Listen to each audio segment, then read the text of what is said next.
Bonjour tout le monde, j'espère que vos vacances se sont bien passées. Nous attaquons maintenant une nouvelle séquence qui est sur Le Petit Prince, l'œuvre intégrale, et nous allons attaquer la séance numéro 1 que vous avez déjà préparée.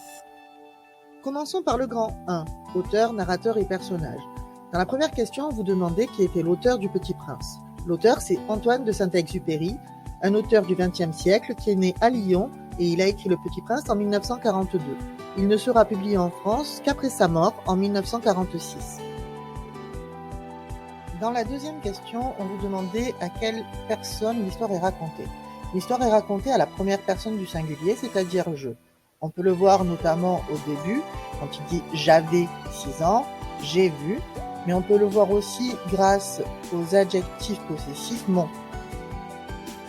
Enfin, on vous demandait si la personne qui raconte, c'est-à-dire le narrateur, était aussi un personnage. Oui, c'est un personnage, puisqu'il a un rôle dans l'histoire, c'est lui qui raconte l'histoire et c'est lui qui la vit aussi, puisqu'il utilise la première personne.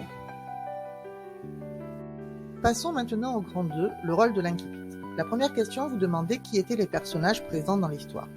Nous avons d'abord les protagonistes, c'est-à-dire les personnages principaux, le narrateur au chapitre 1 qui a 6 ans et au chapitre 2 qui est adulte, le Petit Prince au chapitre 2. Mais il y a aussi les personnages comme les adultes qui sont des personnages de fond. On vous demandait ensuite de définir le cadre spatio-temporel, c'est-à-dire où et quand l'histoire se passe et où est-ce qu'elle débute. Il y a 2 réponses. La première, dans le chapitre 1, quand le narrateur avait 6 ans, il est chez ses parents.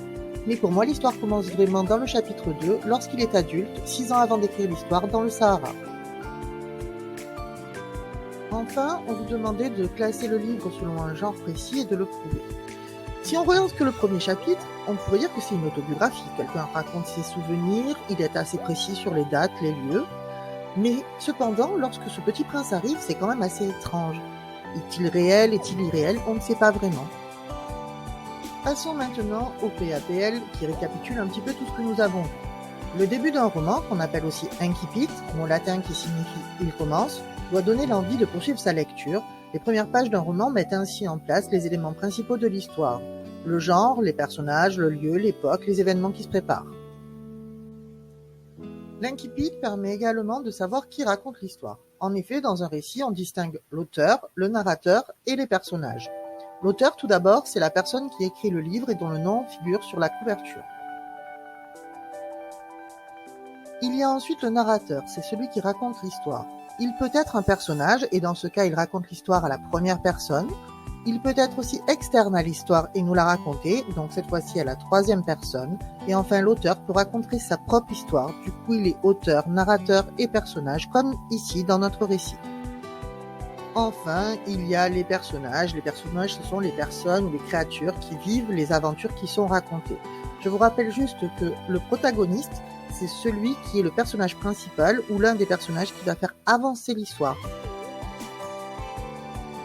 Voilà, c'est terminé. Passons maintenant au devoir. Demain et dans le week-end, vous devez avoir lu jusqu'au chapitre 8 puisque lundi, nous travaillerons les chapitres 8 et 9. Je mettrai un QCM à faire en ligne pour vérifier votre lecture. Pour le faire, il suffira de suivre les instructions sur École Directe et si vous avez des problèmes, comme d'habitude, petit mail et je vous réponds.